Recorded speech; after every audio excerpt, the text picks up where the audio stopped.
Okay. Well, there we go. Yeah, hello. As Chris introduced me, I'm Jack, and I'll be presenting the study that I did as part of my dissertation last year, exploring the experiences of recovering from persistent pain. Um, so I'm sure persistent pain doesn't need any introduction in this journal club. Uh, but sort of the main thing to highlight here is there's sort of a lack of recovery options currently available to people with persistent pain. Uh, Traditionally stuff like opioids and pharmacological treatments, they do work for some people and they do sort of help alleviate those pain symptoms, but they're not as effective as we once thought they were, and they're not as sort of all around beneficial to people as we once thought. And similarly, sort of non-pharmacological treatments such as physiotherapy, acupuncture, again, they sort of have they're sort of beneficial for very short-term relief, but not necessarily for those longer-term recovery options. So, so where do we go from here? Well, uh, quite often, not quite often, we've now been looking towards sort of the psychological aspect of pain. So it's sort of acknowledging that pain is very real and can feel very structural, but is offering sort of a different and alternative solution to the problem and is sort of promising a more long-term recovery. Uh, so you might have heard of some of these psychological interventions before, such as the Curable app and pain reprocessing therapy. Pain reprocessing therapy only recently sort of came to be and recently had a study showing that 98% of people improved following pain reprocessing therapy, and about 66% of people were nearly pain-free or pain-free after those 8 sessions. Uh, so what does this actually include? I won't go too much into detail about it, but there's sort of this element of education that pain, it is a very sort of structural physical feeling, but that the mind is sort of influencing your perception of pain. And it's then sort of creating a personalized evidence basis for why pain is not necessarily as physical and as structural as you might once have thought. So this can be stuff like looking through past MRI scans and sort of identifying that actually no, your body is fine, there is nothing wrong. There's no need to feel that pain, and then sort of reinforcing that feeling of safety. And then also as part of this, it's about sort of addressing any other sort of suppressed emotions, any traumas, and gravitating towards more positive emotions. So far, there hasn't really been any studies looking at the experience of recovering from chronic pain, so we wanted to fill that gap.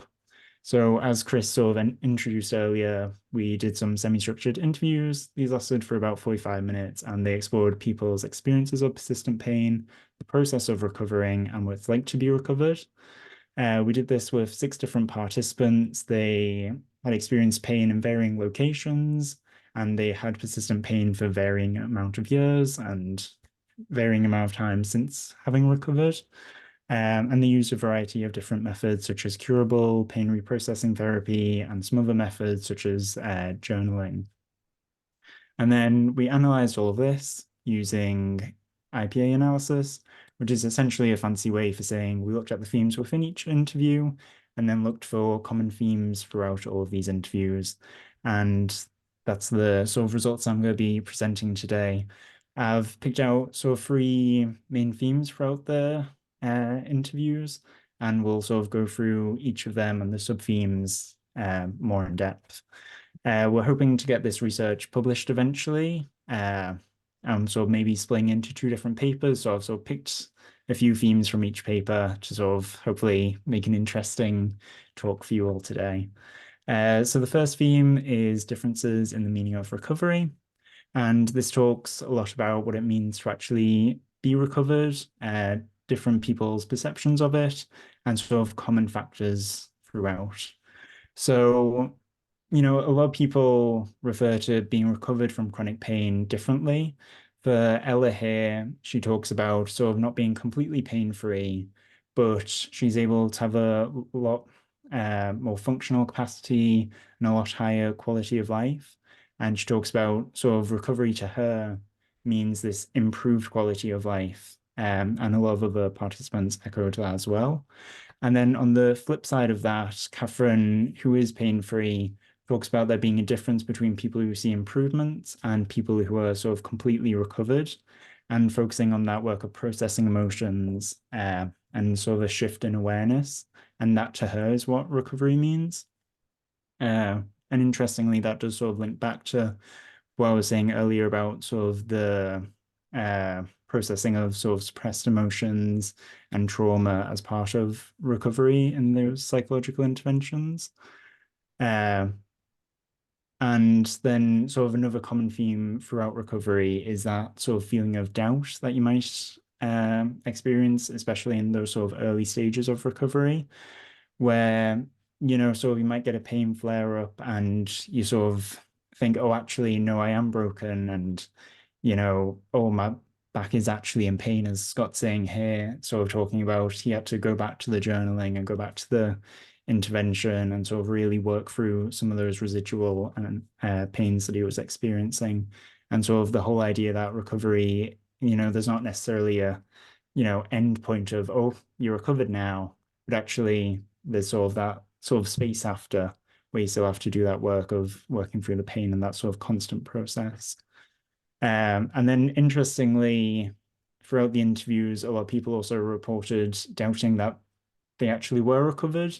Jess talks about sort of wanting that 6 month space to feel like, it is actually working, particularly people with persistent pain have gone through a lot of interventions prior, whether this is physiotherapy, different drugs.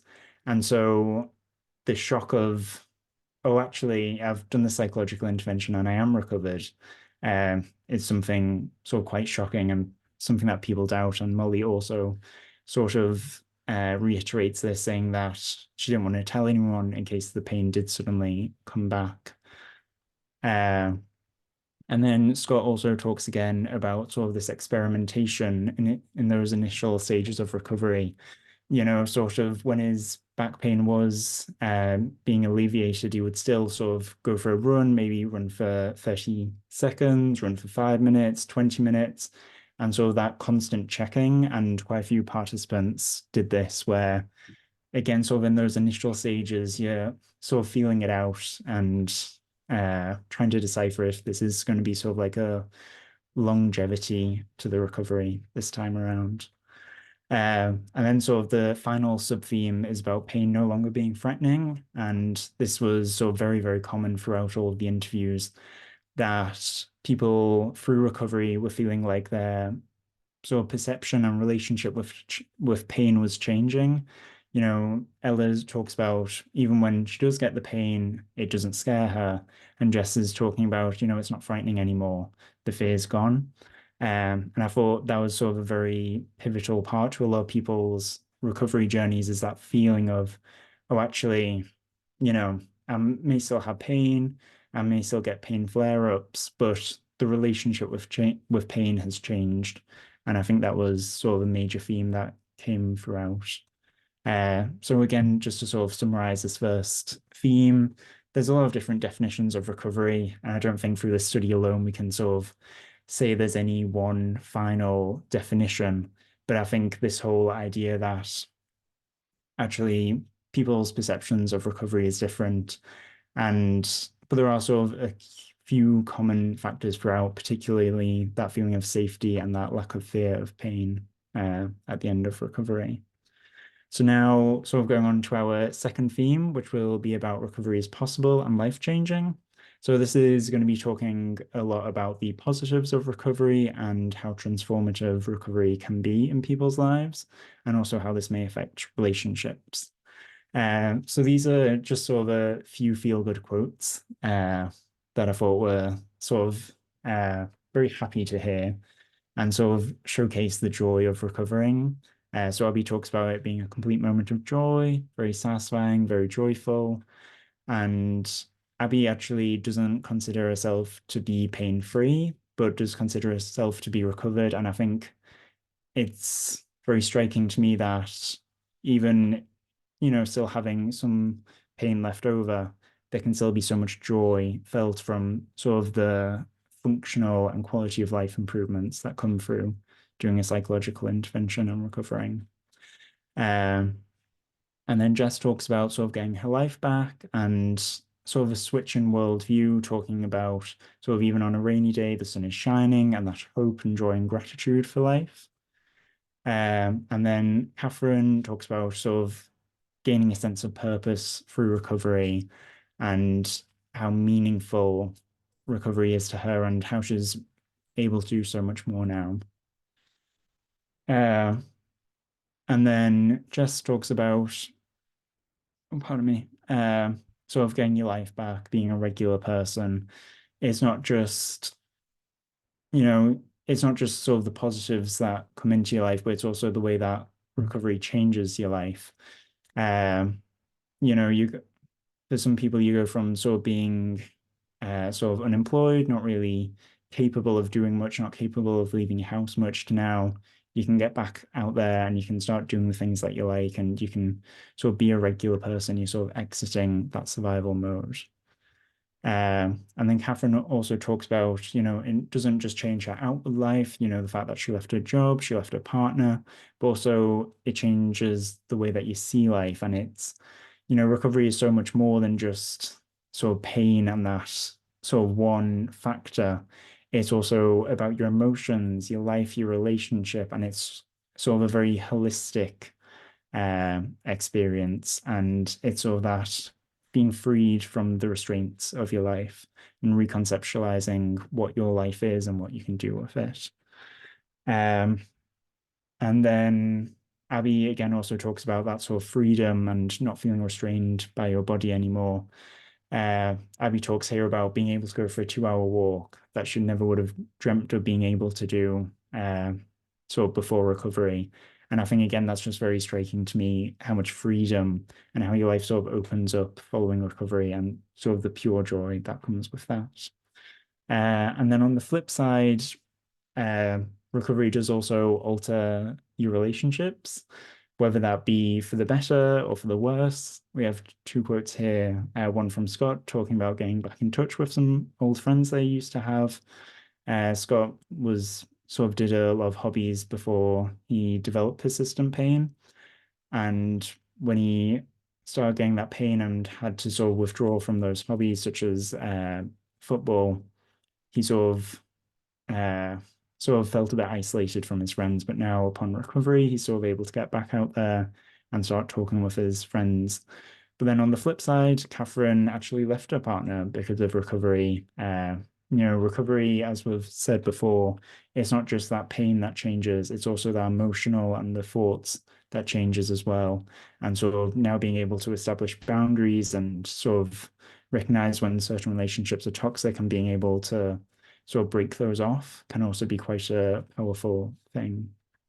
And then Molly talks about here sort of meeting other people through this whole recovery journey.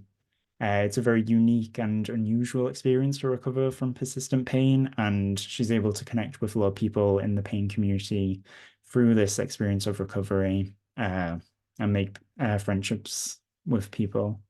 But I think also Molly later on in the interviews talks about the importance of making friends, not just with people in the pain community, but also sort of expanding outside of that. And, again, sort of recovery, it does change your life and it is good to connect with other people who have had that experience, but also, it's good to sort of get away from pain. You've recovered, you can get past that now, you can have friends, you can have other interests, and she finds a lot of joy in that as well. So again, just to sort of summarize that theme, really just sort of the joy and the transformation of life that comes with recovery and how that can change different aspects of your life. So now going on to our final theme for the day, dealing with the consequences of dramatic changes, hopefully for the better. So this theme talks a lot about sort of how challenging it can be to recover and sort of a few of the perhaps negatives of recovering, feeling very overwhelmed by the whole recovery process. And then also sort of at the end talking about the tools that they've developed through these interventions to sort of independently manage their own pain. So as with any psychological intervention, this isn't sort of going into a physiotherapist's office and wiggling your arms up and down, taking a few steps, standing up from a chair. This can be very difficult and it can touch on a range of difficult subjects. Jess talks here about sort of coming from a childhood trauma background and finding it difficult and uncomfortable to work through those suppressed emotions. And that is sort of quite a challenge and it's something different, but there is sort of this sense of it being worthwhile and, recovery is great, but it is perhaps a challenge to get there. And then Ella sort of talks about the importance of staying motivated throughout that journey to recovery. So those feelings of stubbornness and curiosity, being determined.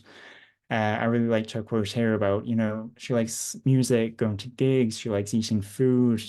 Her life is really worth living. And the motivation behind wanting to keep going was very helpful for her in her recovery journey. Uh, and sort of echoing, I guess, Jess's point earlier about recovery being challenging. It is challenging, but it's worthwhile and empowering. It is hard, it is a lot of effort, but I think, as we've heard throughout the presentation so far, it is empowering and it is very joyous. Uh, but, there is also that sort of more negative side of recovery, I suppose we could say, with that sort of feeling of being overwhelmed. And Abby talks here about, you sort of during persistent pain, you become a little bit isolated and a little bit closed off. And so now upon recovery, being able to do the things you used to do, all these life decisions open to you that you might not have had the option to do before. And this can feel quite overwhelming and, potentially difficult to navigate. And then Abby again sort of talks about having to talk to a psychologist about recovery because it's a big emotional adjustment, dealing with all the things in her life that weren't in her life before. And not that it's sort of a negative thing to have all these new options, but it is slightly overwhelming. And I really like her sort of ending quote here, having a future to think about and not just being anxious about the future, I think was very powerful. And this sort of sentiment of needing help post recovery is actually echoed by Molly talking about how she wished she could have gone to a GP for support. So now sort of the final sub theme about managing your pain and this sort of different perspective on pain post recovery, this sort of comfort that people feel and their ability to manage their own pain. Ella talks about having the comfort that when pain does happen, she knows why, and she's got the strategies and the tools to understand and get well. And I think that, again, is sort of a common theme seen throughout people that have recovered, is it's not just this end point of being pain-free or nearly pain-free. It's having the tools to manage your own pain and change that relationship with pain. That's what matters. And I like this little excerpt from Catherine. In this instance, she was talking about a car journey that she was on. And during the car journey, she got a pain flare up. And by the time she sort of finished her journey, the pain was gone because, sort of the pain came back up and she was able to say, right, okay, I've done this before.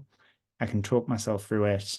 And by the end, it went away completely, which I think really does signify the importance of developing your own tools to manage pain through recovery.